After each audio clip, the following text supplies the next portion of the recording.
Já pensou acordar em uma cidade onde o silêncio não significa paz, mas morte? As ruas vazias, as portas marcadas, o cheiro constante de corpos sendo retirados às pressas. Agora imagine perceber que não existe cura, não existe explicação e, pior ainda, não existe para onde fugir. Foi assim que a humanidade encarou um dos maiores pesadelos da sua história, a Peste Negra. Então já deixa o like, se inscreve no canal e fica comigo até o final, porque essa história é muito mais profunda e assustadoramente atual do que parece. No início do século XIV, o mundo vivia uma falsa sensação de estabilidade. O sistema feudal dominava a Europa, o comércio crescia lentamente e as pessoas acreditavam que a ordem das coisas era fixa, quase divina. Mas tudo isso começou a ruir na Ásia, onde existiam rotas comerciais que fervilhavam com mercadorias, especiarias e tecidos. O que ninguém sabia era que, junto com essas riquezas, algo invisível também viajava. Ratos infestados de pulgas carregavam uma bactéria mortal, silenciosa e extremamente eficiente. No início, mortes isoladas não chamaram atenção, até porque doenças eram muito comuns naquela época. Mas essa era diferente, ela matava rápido demais. À medida que caravanas atravessavam continentes, a peste seguia junto. Portos se tornaram pontos-chave da tragédia. Navios mercantes, principalmente os que cruzavam o Mar Negro, começaram a chegar com tripulações bastante doentes. Alguns marinheiros já estavam mortos ao desembarcar. Outros mal conseguiam ficar de pé. Ainda assim, cargas eram descarregadas, pessoas circulavam e o comércio continuava. A real é que o erro já havia sido cometido, e era questão de tempo até esse erro se propagar. Em 1347, quando esses navios alcançaram portos italianos como Messina, Gênova e Veneza, o terror finalmente ganhou forma. Relatos descrevem homens cobertos por inchaços escuros, febris, delirando, morrendo poucos dias depois. As cidades tentaram expulsar os navios, mas já era tarde demais. Bastava um rato escapar, uma pulga picar alguém, e a morte encontrava um novo caminho. O que se seguiu foi um efeito dominó impossível de conter.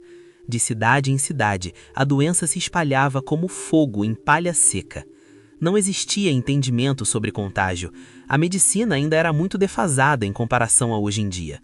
Pessoas cuidavam dos doentes sem proteção, corpos eram velados, tocados, beijados em despedida. Cada gesto de compaixão se tornava um risco fatal. Famílias inteiras desapareciam em questão de semanas.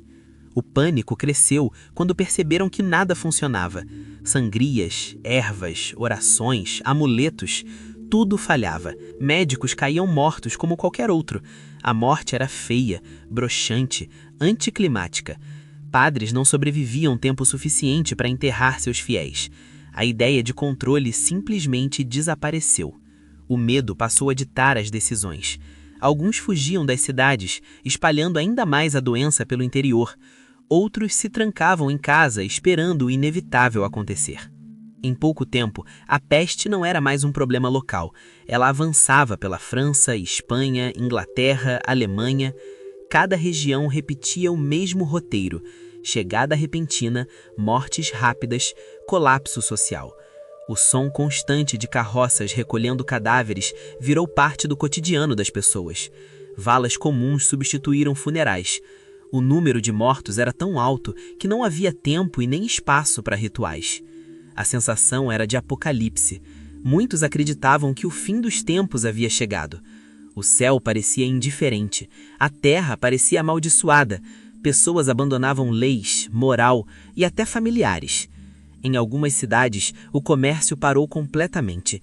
Em outras, festas desesperadas surgiam como resposta ao medo. Se a morte era certa, então viver intensamente parecia a única opção. Grupos religiosos cruzavam cidades se punindo em público, acreditando que o sofrimento coletivo poderia deter a doença. Minorias foram perseguidas e massacradas, acusadas de espalhar o mal. Em um mundo sem respostas, a ignorância se tornou tão letal quanto a própria peste. Estima-se que entre 30% e 60% da população europeia morreu em apenas alguns anos. Cidades perderam metade de seus habitantes. Aldeias inteiras simplesmente desapareceram do mapa. Campos ficaram abandonados, igrejas lotadas de cadáveres. O mundo entrou em colapso. E no meio desse caos, algo começou a mudar de forma irreversível. Com tanta gente morta, as estruturas que sustentavam a sociedade começaram a falhar. Não havia trabalhadores suficientes, não havia quem mantivesse a economia girando, não havia como fingir que tudo continuava normal. Os médicos foram jogados em uma situação impossível. Eles eram vistos como última esperança, mas, como eu disse, eles sabiam tão pouco quanto qualquer outra pessoa. A medicina medieval era baseada em teorias antigas, herdadas da Grécia e de Roma, principalmente a ideia dos 4 humores do corpo: sangue, fleuma, bile amarela e bile negra. Acreditava-se que a doença surgia quando esses humores estavam em desequilíbrio. O problema é que essa explicação não apenas estava errada, ela guiou tratamentos que pioraram o sofrimento de milhares de pessoas. Sem entender bactérias, contágio ou higiene, os médicos tentavam corrigir o corpo à força. Um dos métodos mais comuns era a sangria. Pessoas febris, fracas e desidratadas tinham ainda mais sangue retirado, na esperança de expulsar o mal. Muitos desmaiavam durante o procedimento. Outros simplesmente morriam ali mesmo, não pela peste em si, mas pela perda extrema de sangue.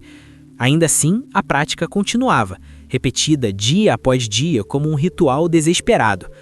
Outro tratamento comum era o uso de purgantes e vômitos induzidos. Os médicos acreditavam que o corpo precisava expelir a doença, então administravam substâncias tóxicas, ervas agressivas e misturas perigosas. O resultado era previsível. Pacientes já debilitados entravam em colapso. Dor, desidratação e morte eram frequentes. Para os médicos, porém, isso não significava fracasso, significava que o corpo não resistiu. O medo do contágio também moldou a atuação médica. Muitos profissionais se recusavam a tocar os doentes. Atendiam à distância, observando sintomas, prescrevendo tratamento e sem sequer se aproximar. Isso não era visto como covardia, mas como prudência. Alguns médicos simplesmente fugiram das cidades. Outros cobravam valores absurdos para atender, aproveitando-se do desespero.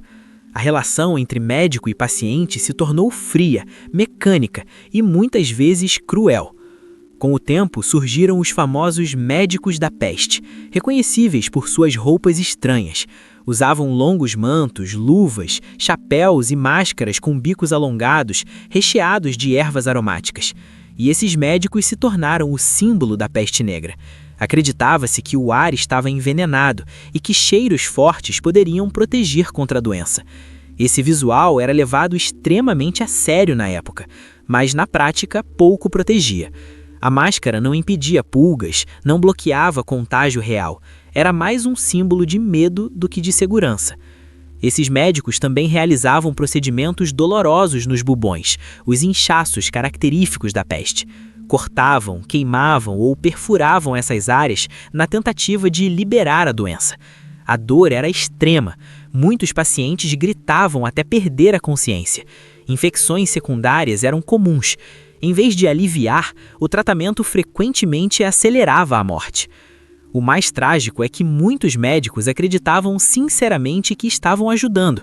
Eles seguiam o conhecimento disponível, repetiam ensinamentos antigos e confiavam em autoridades médicas do passado. Questionar essas práticas era visto como heresia intelectual. O sofrimento dos pacientes era interpretado como parte necessária do processo de cura. À medida que a peste negra avançava e os tratamentos falhavam repetidamente, a figura do médico deixou de representar esperança e passou a simbolizar medo. Para muitos doentes, a chegada de um médico significava apenas uma coisa: o início de um sofrimento ainda maior. As práticas se tornaram cada vez mais agressivas, guiadas não por evidência, mas por desespero e tradição cega. A crueldade não estava apenas nos procedimentos, mas também na forma como os doentes eram tratados socialmente. Médicos frequentemente recomendavam o isolamento absoluto, o que na prática significava abandono. Doentes eram trancados em casas, marcadas por sinais visíveis para alertar os outros. Em muitos casos, essas pessoas morriam sozinhas, sem água, sem comida adequada, sem qualquer cuidado básico. O isolamento, que hoje entendemos como medida sanitária, naquela época se confundia com punição. Houve erros motivados por superstição. Alguns médicos aconselhavam o uso de amuletos, pedras preciosas ou até partes de animais por proteção. Outros prescreviam banhos em substâncias tóxicas ou ingestão de misturas perigosas. Tudo isso reforçava a ideia de que a medicina não tinha controle algum sobre a situação. Para a população, parecia que os médicos estavam apenas experimentando em corpos humanos. Com o tempo, surgiram relatos de abuso. Médicos que cobravam preços absurdos para atender, sabendo que os doentes não tinham escolha. Outros simplesmente se recusavam a tratar os pobres, concentrando-se em quem podia pagar mais. Essa desigualdade aprofundou a desconfiança social. A medicina deixou de ser vista como vocação e passou a ser associada a oportunismo. Em algumas regiões, a população passou a esconder os doentes para evitar a visita de médicos e autoridades. Famílias preferiam cuidar sozinhas de seus parentes, mesmo sabendo que isso aumentava o risco de contágio. O medo do tratamento se tornou tão grande quanto o medo da própria peste. Isso é um dos sinais mais claros do fracasso médico da época.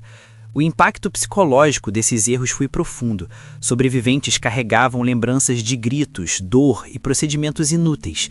A figura do médico mascarado, distante e impiedoso ficou marcada no imaginário coletivo, não como salvador, mas como mensageiro da morte. Paradoxalmente, foi esse fracasso brutal que abriu espaço para mudanças futuras. A peste negra expôs os limites da medicina baseada em autoridade e tradição. Séculos depois, essa memória ajudaria a impulsionar a busca por métodos mais científicos, observação sistemática e, eventualmente, a medicina moderna. O sofrimento não foi em vão, mas isso não apaga a dor de quem pagou o preço. A peste negra só foi diminuir em 1353, devido a uma combinação de fatores: quarentenas e isolamento. Cidades italianas implementaram o isolamento de navios e pessoas por 40 dias, medida que deu origem ao termo quarentena. Mudança no comportamento da bactéria. A bactéria Yersinia pestis pode ter se tornado menos letal ao longo do tempo, permitindo que os hospedeiros sobrevivessem mais, o que, paradoxalmente, diminuiu sua propagação. Imunidade populacional. Estudos indicam que sobreviventes desenvolveram uma adaptação genética, como no gene ERAP2, que aumentou a resistência à doença. Saneamento e higiene. Com o tempo, práticas rudimentares de higiene e a queima de roupas e cadáveres de infectados ajudaram a reduzir a presença da pulga transmissora. Mas a peste negra não desapareceu completamente após 1353. Ela continuou retornando em surtos locais menores durante séculos. Bom, quando o pior da peste negra começou a passar, o mundo que restou não reconhecia mais a si mesmo.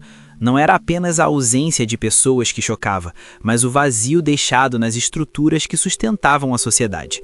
Com campos abandonados, oficinas fechadas e cidades esvaziadas, ficou claro que o antigo modelo não funcionava sem gente para mantê-lo vivo. Pela primeira vez, o trabalho humano passou a ser mais valioso do que a terra, e essa inversão silenciosa mudou tudo. Os sobreviventes perceberam algo poderoso: eles tinham escolha. Antes da peste, camponeses estavam presos à terra e aos senhores feudais. Depois, com a escassez de mão de obra, passaram a negociar salários, condições e até a se mudar para outras regiões. Governantes tentaram conter isso criando leis que congelavam pagamentos e proibiam deslocamentos. Mas na prática, essas regras eram impossíveis de aplicar. Quando não há quem trabalhe, o poder perde força. Esse foi o começo do fim do sistema feudal como ele existia. Ao mesmo tempo, a relação das pessoas com a religião começou a mudar. A igreja, que prometia a proteção divina, não conseguiu impedir a morte em massa. Padres morriam junto com seus fiéis, orações não funcionavam, relíquias não salvavam ninguém. Isso não significou o fim da fé, mas abriu espaço para o questionamento. Se Deus não estava intervindo, talvez fosse preciso buscar respostas em outro lugar. Esse vazio abriu caminho para o pensamento crítico e, séculos depois, para o avanço da ciência. A medicina, apesar de ainda rudimentar, também sofreu um impacto profundo. Médicos começaram a observar padrões, mesmo sem compreender bactérias ou contágio. Perceberam que o contato com doentes aumentava as chances de morte. Surgiram as primeiras ideias de isolamento. Cidades passaram a fechar portos, controlar entradas e impor quarentenas.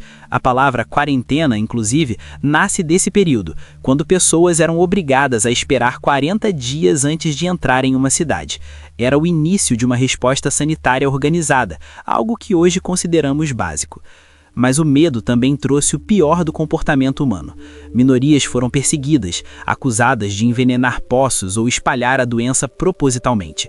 Comunidades inteiras foram massacradas em busca de um culpado invisível. Esse padrão, infelizmente, não ficou no passado. Sempre que uma crise foge do controle, a necessidade de apontar um inimigo reaparece. A peste negra mostrou o quanto o medo coletivo pode ser manipulado. A economia entrou em colapso, mas desse colapso surgiu algo novo. Com menos pessoas e mais recursos disponíveis, o padrão de consumo mudou. Sobreviventes herdavam terras, casas e bens. O nível de vida de parte da população aumentou. O dinheiro começou a circular de forma diferente. Cidades ganharam força, o comércio se expandiu. Esse rearranjo econômico foi um dos fatores que mais tarde levariam ao Renascimento. A verdade é que a peste negra acelerou transformações que levariam séculos para acontecer. Ela forçou mudanças sociais, econômicas e culturais em uma velocidade brutal. O sofrimento foi imenso, mas o impacto histórico foi irreversível. O mundo moderno começou a tomar forma no meio do caos. Viver depois da peste negra significava conviver com a certeza de que nada era permanente. A morte deixou de ser um conceito distante e passou a ser uma presença constante na mente das pessoas. Isso mudou profundamente a forma como a humanidade enxergava a própria existência. A arte ficou mais sombria, a literatura mais direta, e a vida passou a ser vivida com uma urgência desconhecida até então. O que achou desse vídeo? O que você aprendeu com ele? Se esse vídeo te fez refletir, não esquece de deixar o like, se inscrever no canal e compartilhar com alguém que também gosta de entender o mundo além da superfície. Aqui a gente não conta a história por contar, a gente usa o passado para enxergar melhor o presente.